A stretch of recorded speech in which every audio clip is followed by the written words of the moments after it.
Hey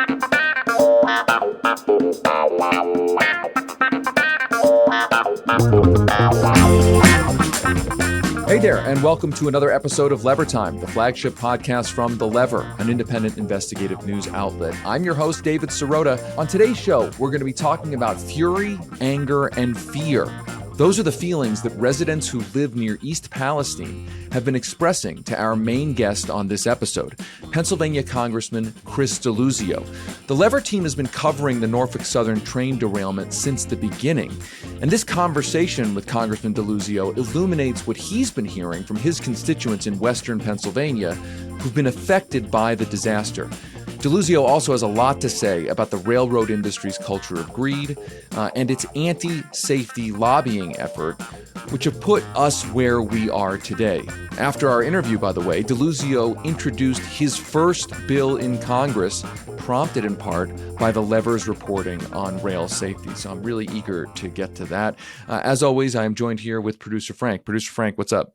Not much, David. It's been a weird weekend on Twitter watching the defenders of Secretary of Transportation Pete Buttigieg sort of rally to his defense. It's because this is the first time that I'm, found myself working in political media on the left and sort of seeing the backlash that these sort of like Democratic Party ideologues and like rank and file voters have to the party and the officials in it, but it's just been really bizarre to watch. It has been, and I think you're referring to the fact that a lot of them are very angry at us for holding Secretary Pete Buttigieg accountable for his role in not better regulating the rail industry. He, of course, is the chief regulator of the rail industry in the United States. He is not alone. It's worth saying. The deregulation of the rail industry has spanned at least 3 presidential administrations, if not more.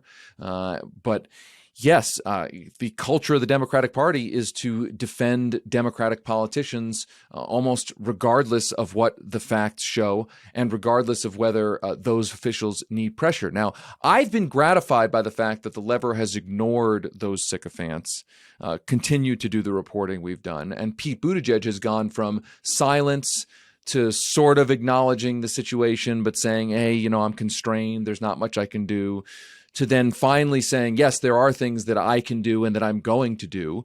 I think it's going to take some serious sustained pressure to get him to follow through. But his evolution is because we at the Lever and others have ignored that blowback and continued to keep the pressure on. I mean, that's the other side of the story, right? Yes, I think for people who, watch MSNBC, who read the New York Times, who haven't really thought critically about their own party, because yes, I mean, we will concede the Democrats are not nearly as, horrifically terrible as the Republicans. So I think it's easy for Democratic voters to really have come to believe like, no, this is the good party. Like they're the good people. So I understand where that impulse comes from. You want to defend what in your mind is sort of like the last bastion of hope between, democracy and fascism. But it's sad because you got to go deeper than that. You got to go farther. You got to be more critical. You got to push, you got to dissent, because if you don't, then, we're just going to remain in this status quo, or even worse, it's going to degrade even further. Before we get into our main story about what's going on near the Ohio-Pennsylvania border, some sad news here at Lever Time. Today is producer Frank's last day producing Lever Time. Producer Frank was the original producer of Lever Time who helped launch the show. Frank, we will miss you very much, but we're not actually fully losing you. Tell folks what you're going to be doing. Yeah, thanks so much, David. I'm going to be transitioning out of this full-time position as the lead podcast producer at the Lever, but hopefully, not hopefully, I'm gonna do my darndest to make sure that I get to continue working with the Lever, doing any kind of creative work, anything that comes up, because I really I love contributing to the success of this organization, and I will still be hosting the Lever's other podcast, Movies versus Capitalism, every week, so you can always hear me there. Go over and subscribe if you already haven't. And anyone that's like, what gig did he get that he's leaving? I'm not going anywhere. I'm just taking a much needed break at the moment. And I just want to say how amazing it has been to produce this show. I mean, David, we've done some really, really cool work over the last year, and I am so proud of it. I mean, we built the Levers Podcast Network from nothing. Now we have 3 shows. We've got a live show, and there's even more exciting stuff coming down the pipeline. And I am so grateful that I have gotten the chance to know everyone who works here. We have such an amazing team, and I'm so lucky to be a part of this project, which is so important in our current media landscape, and it means so much to me. And David, thank you so much, man. I mean, you really took a shot on me. I mean, I hadn't really worked professionally in political media, quote unquote, and you really put a lot of faith in me, and you gave me this amazing opportunity. I mean, really quickly, I don't know if you remember when I was interviewing for this job, I was also interviewing for a similar job somewhere else, and that job made me, and we were still going back and forth. That job made me like a on-the-fly offer, and they were like, here's an offer, you got to take it. And I called you up, and I was like, hey, dude, I know you're still interviewing other people. I know you haven't made your decision yet, but like, this other place made me this offer, and I'd have to take it if you don't hire me, but like, I want to work for you so bad. And we figured it out like that, like I think literally that night, and it was my birthday, and it was just like such a great, it was a great moment. And I've learned so much from you, and I've grown so much in the past year. So thank you, David. And I know this feels like a goodbye, but it's not, because I will be promoting the Levers work from now on, whether or not you are paying me. So, so yeah. And also thank you to all of our listeners and subscribers. I know you hear this line a lot, but we really couldn't do this without you. And it has been so awesome to become a part of this community, and I am forever grateful. Well, Producer Frank, we love you. We could not have started this podcast without you. We could not have started the podcast network without you. You are an incredibly talented producer. I am thrilled that you are staying on doing Movies versus Capitalism, a show that I absolutely love, that speaks to something I've been obsessed with for a long time. The subtle messages, very political and ideological messages baked into seemingly apolitical, non-ideological pop culture content. That is a really, really important thing to unpack on a weekly basis, and you're doing a great job of it. So we love you here. I am glad that we are going to continue working together. You have been an integral part of this team. And I want to echo what Frank said. Frank couldn't do the work that he has been doing. I couldn't do the work that I have been doing. The Lever couldn't be doing the work that it has been doing without subscriber support. So thank you to all of our paying subscribers who are helping support that work. And make sure to go subscribe, by the way, to Movies versus Capitalism. Frank, what's the URL? MVCpod.com. MVC, like Movies versus Capitalism, pod.com. You can find all of our information there. Go right there, subscribe to it in your podcast app. It's one click. And also, really quick programming note for Lever Time. As the Lever's undergoing some internal changes, including finding my replacement, Lever Time won't be producing a weekly bonus segment for the next several weeks, but they'll be back shortly. So we appreciate your patience as we, figure out some stuff here. Okay, we're going to take a quick break, but we're going to be right back with the big topic of the day. It is the situation in East Palestine. We're going to be talking to Congressman Chris Deluzio from Western Pennsylvania about what's happening in his community there, what's happening on the ground. Also talking to him about how to hold the powerful accountable in that situation. Welcome back to Lever Time. For our main story today, we talked with U.S. Congressman Chris Deluzio from Pennsylvania. He is a freshman member of Congress who represents the district right near the train derailment disaster in East Palestine, Ohio.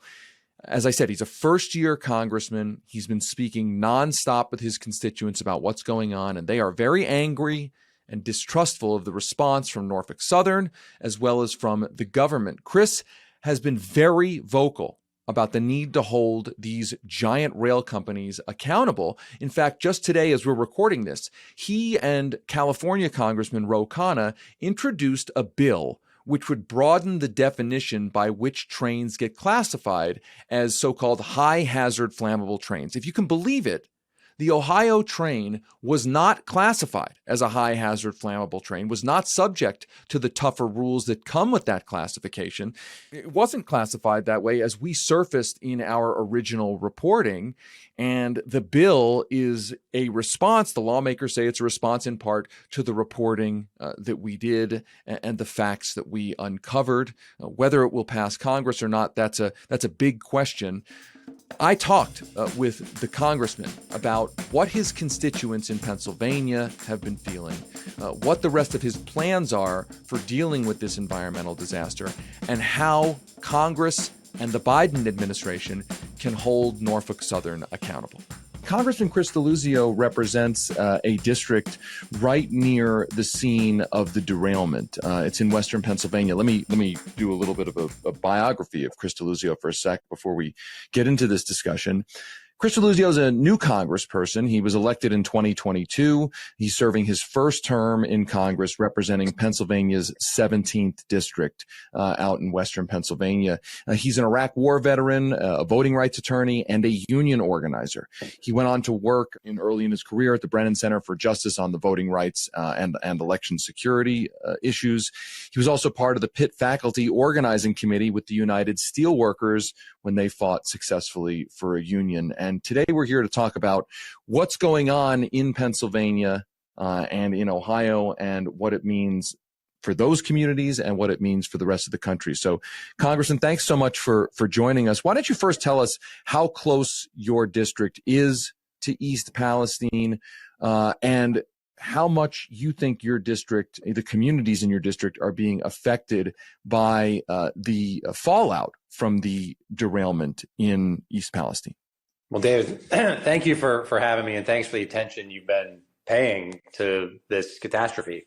My constituents in Beaver County are right there on the Pennsylvania side of the state line. And so I had constituents who were within the zone ordered to evacuate. I have plenty of constituents who are scared and are worried about how this might impact their health, their safety. And, more broadly, the area I represent, like a lot of this country, our towns have tracks run right through them. Where I'm sitting right now at home, I've got, Norfolk Southern trains running 4 or 5 blocks from where I live. This is a reality of the area I represent, and these trains run through our neighborhoods. And so certainly the folks in Beaver County are impacted pretty tremendously. And this is a problem that if we don't make this industry safer, it's going to keep hurting the people I represent.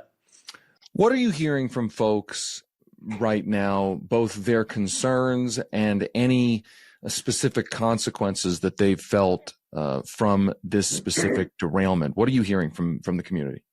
Well, there's a general sense of fury and anger about this railroad and what they've done. And there's a sense of fear and not knowing whether, life is safe right now for them.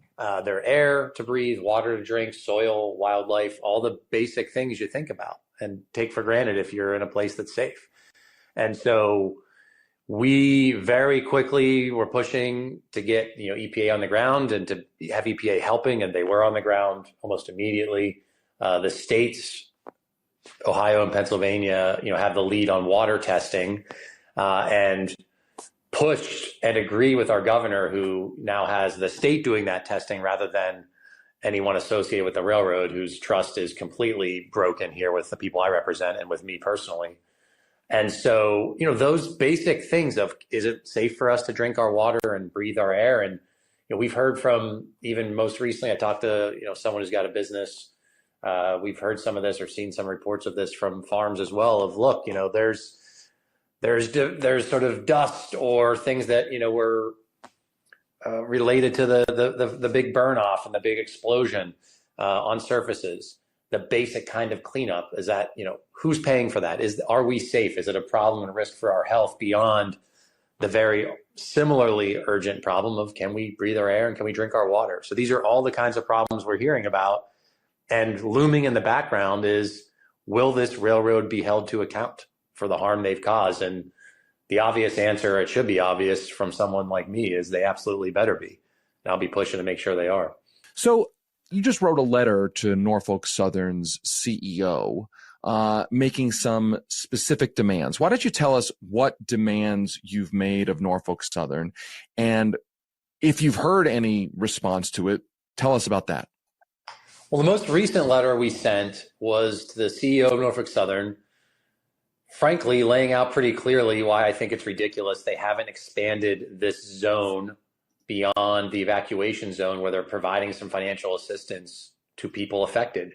And more problematic than even the fact that they haven't expanded this zone, they've done that on the Ohio side for all residents of East Palestine. But I had my staff call the assistance center they've set up to check before I sent this letter. And the reception my staff got when they called was basically there's nothing to be offered to the Pennsylvania folks, which is ridiculous. And so I've called for them to expand that range to 30 miles so that folks who are impacted here in the most broadest possible sense have access to those resources. I think it's something they ought to do if they're serious about these talking points they're spreading around, saying that they're here to try to rebuild trust. Well, here's a basic thing you can do, and I've not yet heard back. When you talk about holding the company accountable, that can mean a lot of different things. If you could wave a wand and make sure the company does X, Y, and Z beyond, for instance, expanding the zone that you're talking about, what would those steps look like? Well, first and foremost, it's this EPA order, as part of it, that this railroad is on the hook for every single penny of cleanup and the cost that folks bore when they had to evacuate, when they had to leave their homes, when they had to make their homes clean and safe again, when they had to get water and air testing. And whether the government's providing that or people did that on their own or some combination of both, that is Norfolk Southern's responsibility. And then there are the broader spill-on effects. You've got a small family farm. You've got a manufacturing facility. You've got a small business. And you couldn't ship things out. You couldn't get your workers in because they were scared. You couldn't run your business. You couldn't run your farm. Those are real economic consequences that Norfolk Southern's negligence and incompetence caused. And they got to make those people whole. And whatever the longer-term costs are for the government, and I mean that broadly, whether it's the federal EPA or the state DEPs here, to continue to monitor and test our soil, our air, and our water. Again, those are costs that this railroad should be bearing. And that's not even getting into the changes around the culture of greed in this industry that are making rail travel less safe and dangerous for communities like the ones I represent. So you're a new member of Congress. You haven't yet experienced the power of the rail lobby and how much it gets its way in Congress. You're there now. Have you heard from your colleagues, from leadership of both parties, about what they're planning to do, if anything, legislatively? And have you heard any, preemptive ramp up from the rail industry to try to prevent whatever Congress may do from doing? Well, I'll start with the second part of that. I'm sure the rail industry, just based on their history of lobbying aggressively, whether it's administrations or Congress, against anything that might add a few pennies of cost, but keep us safer. I'm sure this industry and this railroad will be lobbying against things that are going to make their business have to run more safely if it puts any risk of, affecting their profit. So I'm sure they'll be fighting, and look, I'm not naive. Frankly, my Republican colleagues for too long, carried water for this industry and resisted any efforts to regulate them, to make them have to operate more safely. Now, I also want to say something nice about my Republican colleague on the Ohio side of the line, Bill Johnson. Bill seems very committed to reform, to making sure this railroad and this industry operates more safely. I hope and expect that we'll have some Republican buy-in to do that. I think the jury's still out, and I don't know exactly where the consensus will land. But I think when you've experienced something like his constituents and mine have, that something has to change around the way this industry treats its workers, about the way it runs through communities without telling them what hazardous materials are, the way that they have embraced this PSR, this precision scheduled railroading doctrine that wants to squeeze every ounce of profit they can out, whatever the cost to others might be. It's a mistake, and I'm hopeful, though not naive, that there might be some bipartisan buy-in here. But I think we have some fights ahead. So there have been some questions about whether the water is safe. The water, not only in the streams, but in the water table itself. The groundwater are chemicals going to leach into the groundwater. There's also been some questions about whether the EPA's reassurances and whether Governor Mike DeWine of Ohio, his reassurances should be trusted. When the EPA comes out and says, hey, things are okay, when Governor Mike DeWine comes out and says, hey, everyone can return home, everything's fine, should people trust that? Because from my perspective, I both understand why people would be distrustful. I would be distrustful. There's decades of evidence about why to not necessarily take these agencies, especially EPA, which has been underfunded. I don't think it's ill-intentioned. I just think it's underfunded. I might be distrustful of that. But so I guess what do you say to your constituents, to the communities, to folks who are wondering about this? What should be trusted? What shouldn't be trusted?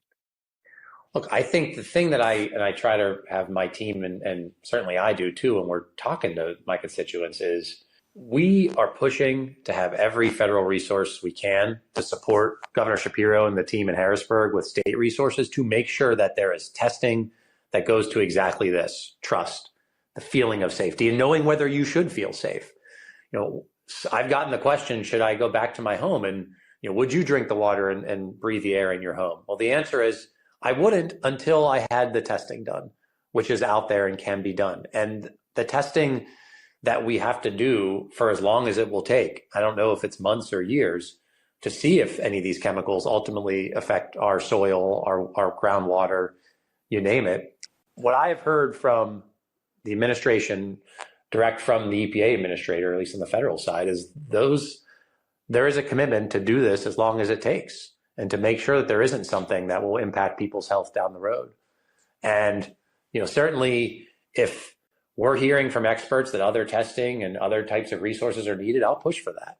I'm not being told no when we're asking the federal agencies here to do things to help my constituents. There is a real commitment to make sure these people the railroad, is held to account, and the people who I represent have what they need to be able to live a normal life and live a healthy life.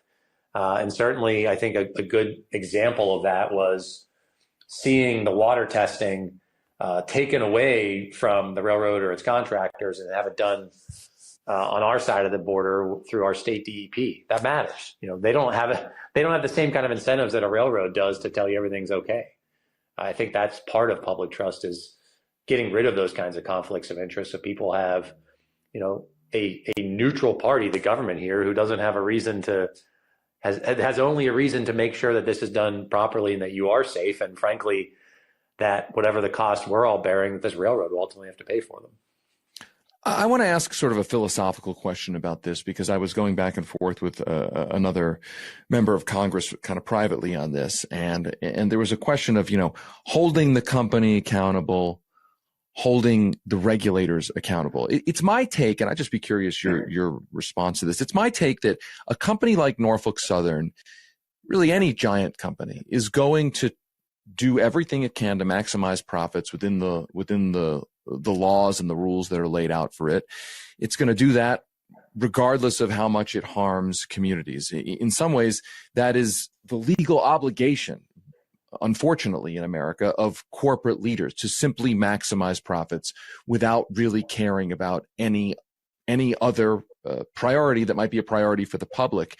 And that means that what we really need to talk about, where the activism really needs to focus, is on the people in public office who are empowered to create those rules and to enforce those rules. There's been this question about whether the Department of Transportation under three administrations, the Obama administration, the Trump administration, and now the Biden administration, whether they have put in place regulations that are necessary to prevent these kinds of things from happening. So there's this kind of philosophical debate about, well, should the pressure be on Norfolk Southern? I mean, certainly I think it's maybe perhaps all. Yes, it should be on Norfolk Norfolk Southern. It should be on regulators. But I guess stepping back, where do you put the blame for this on? I mean, NTSB said it wasn't the workers on the train. So is the blame on the lax regulation? Is it on the company, or is the company just doing what any company would do, which is essentially not care about the community if it's not forced by the rules and laws to care about the community? I think your question gets to the heart of what the heck is the job and role of our government, and do you see, government through this neoliberal prism where we deregulate? We allow the market to dictate terms. We allow, Wall Street, frankly, to dictate terms. And we believe in this sort of Reagan-esque idea that government should get out of the way. Well, the consequence of that, this derailment and other examples, we see all the time in places like I represent. I think the government, it has a serious role to play in protecting us from big and powerful corporations who, as you say, because of shareholder primacy, a doctrine that, is not necessarily one that has to be the dominating principle of how these companies are run, but because of that belief, because of Wall Street's dictating terms and the pressure they put on these companies and the culture, they do put profit above our safety, above our communities, above our neighborhoods. And so that means our government needs to be there to set rules and set norms and wield some power over these companies.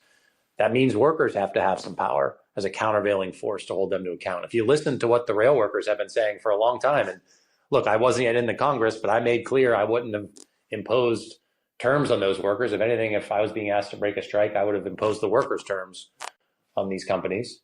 But the workers have been sounding the alarm about this industry in particular for a long time. And so I think your question gets to the heart of, frankly, who has power and what the role of government is. And I think, and I sense increasingly, as we've seen corporate consolidation, not just here, but across our economy, as we've seen unions beat up on and workers beat up on, and frankly, interest in unionization and organizing rising, you're seeing something change, I hope. And I think part of that is confronting this corporate power that has just been crushing too many communities, too many workers, too many industries in this country. And I don't want us to have catastrophes to have to be the impetus to make some change. But here we are. And this has come certainly to my constituents in my neck of the woods. And we ought to be doing some fighting here to make sure this doesn't happen again. So I want to take some questions from the audience here. We've got about 10 more minutes with Congressman Chris Deluzio. So if you want to ask questions, type them into the room chat. We got a question from Stephen who asks, why doesn't Congress ban companies from using taxpayer money on stock buybacks? I would add to that, as part of the response to this, do you think there will be an increasing focus on stock buybacks in the context of Norfolk Southern essentially cost cutting on personnel, cost cutting on sensors and the like, maintenance and the like, while spending billions and billions of dollars on stock buybacks? And as part of your answer, if you wouldn't mind, maybe you can explain to folks who don't fully understand what a stock buyback is, what that is, and why it's become controversial. Yeah. And I should say, too, one of the letters that I signed on to with, it was a bipartisan letter, frankly, the Ohio senators, my senators in Pennsylvania, I believe Congressman Johnson. One of the questions we asked of Norfolk Southern was to put in writing what you've spent on stock buybacks versus safety or R&D and the rest. And the answer is they've spent a heck of a lot more enriching their shareholders, buying back stock or issuing dividends than they have to make their operations safer. But I think the most direct and honest answer I can give to, I think it was Stephen who asked the question, why hasn't Congress taken action here or banned this or curtailed this practice for companies buying back stock, essentially passing on profits to their shareholders? The most direct answer is because the Republicans control the House of Representatives and frankly carry water for the big corporations who've been running this country. That's the reason. So the next question is about where agency capture comes from. Stephanie asks, is this, I think she's referring to the deregulation, is this a party issue or is this a money and politics issue?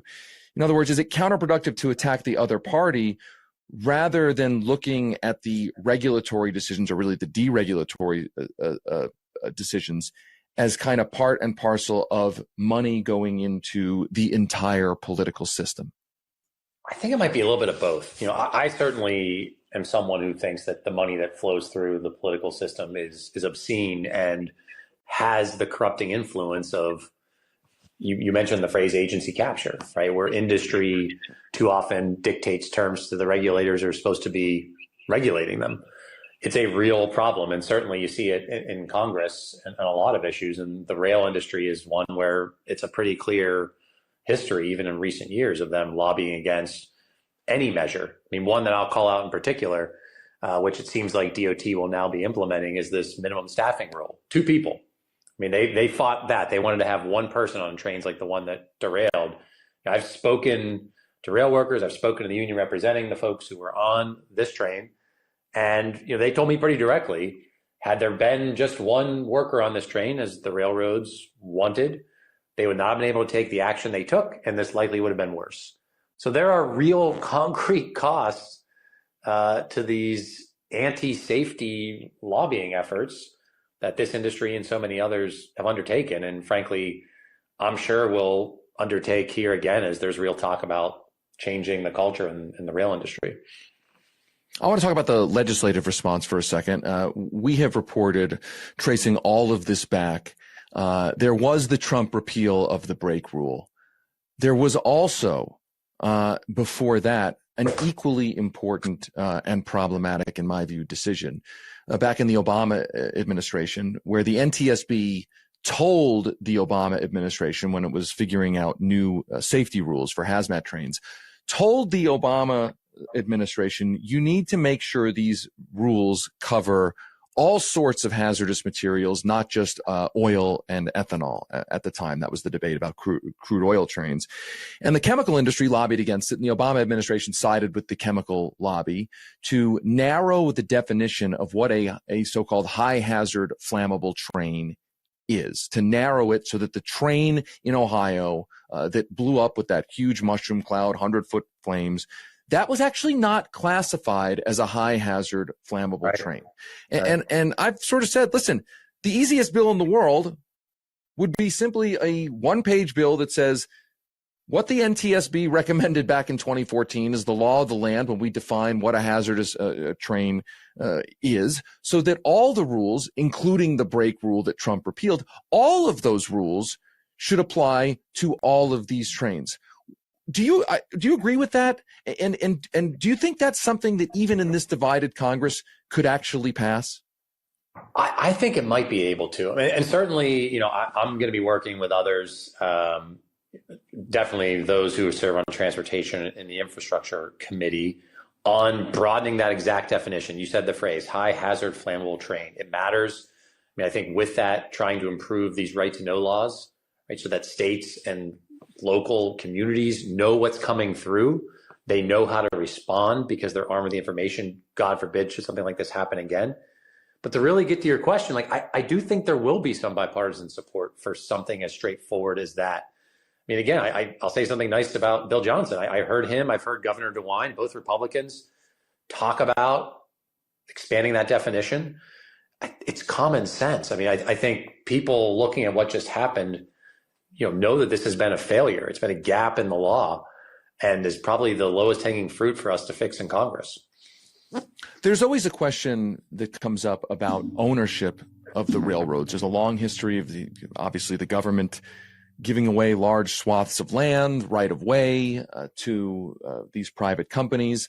The trade-off has been, or at least it was supposed to be, that a monopoly or an oligopoly is heavily regulated, sort of a utility model. And when this has happened in the past, and now it's happened again, these kinds of disasters, people question whether that's the right model for something like the rail industry. There's calls for the nationalization of the railroads. It's a question from Thomas. Is there a future in America where this transportation infrastructure, which is a clear monopoly, where the government doesn't just regulate them, the government actually owns a piece of them? This comes up all the time. I'd just be curious your response to that. Look, I think we're certainly, this pendulum is swinging back away from this deregulatory, Reagan-esque idea. We're swinging way away from that. And in the short term, I think, and I hope we get more sane regulation around the railroads to keep us safer. Look, there's somewhat of a model. It's a very different one, certainly in passenger rail, but Amtrak, right? Amtrak is, frankly, part of the government in many ways. And so it's not crazy to me that people are talking about not just strengthening the way in which the government regulates rail, but keeping on the table in the back of mind some avenue where this is treated more like a utility. I don't know that there's political support to do it, but I think it's part of the conversation for sure. Last question for you before I know you have to go. The question about the response to this. The Biden administration, President Biden was silent about this, did not say anything for, I think it was about 2 weeks. Secretary of Transportation Pete Buttigieg said something, I think about a little over a week later. First, he came out and sort of said, listen, I'm constrained. There's not much that I can do independent of Congress. And now after a lot of reporting, he has changed his tune and is saying, I can do things under existing law to start strengthening these rules. Meanwhile, into the vacuum comes Donald Trump. Donald Trump, who has helped aggressively deregulate the rail industry. Why do you think there was such a delay from the Biden administration in publicly responding to this? Do you think they just thought it would kind of go away? It would be a one-day story and the like. And I'm not asking you to give us, what should have been done, but do you think that has harmed, the situation in the sense of allowing somebody, clearly a not principled, not honest person, Donald Trump, to try to make an opportunity out of this? I'll push back a bit, and it's to say this. I mean, the EPA was on the ground immediately. I've been with the administrator, who's a cabinet level official, on the ground out there twice in the last week or two. And look, to be frank, what my constituents are calling me about is not, I want Joe Biden on the ground. It's, I want testing. I want this railroad held accountable. I want to be safe. And so I just haven't, it hasn't concerned me. I haven't, frankly, spent much brain space worrying about which senior person shows up. And my constituents, frankly, who are really dictating and driving where my head is, they want to just have the resources. They want to have the things happening. And everything that my governor, local officials have needed from the federal government, they're getting. So, a little bit, this to me is the political theater of it. And I get it. It matters. Leadership matters. Showing up, it matters that I show up as the member of Congress. But I am seeing the response from the federal government and the presence there, notwithstanding, whether the former president's going to show up and throw water bottles around and ignore the fact that he weakened safety in the industry that now has hurt my people. Congressman Chris Deluzio is a congressman from the 17th District of Pennsylvania, which borders the East Palestine disaster. You can find him on Twitter at Rep Deluzio. Thank you for taking time with us today. And please keep us informed of what's going on the ground there and what is going on in Congress as a response to it. Thanks again. Thank you, David. Thanks for the reporting on all this. That's it for today's show. Listeners can subscribe to Levertime Premium by heading over to levernews.com. When you subscribe, you also get access to all of the Lever's website, our weekly newsletters, and our live events. And that's all for the criminally low price of just $8 a month or $70 for the whole year. One last favor. Please be sure to like, subscribe, and write a review for Levertime on your favorite podcast app. And make sure to head on over to levernews.com and check out all of the incredible reporting our team has been doing. Until next time, I'm David Sirota. Rock the boat.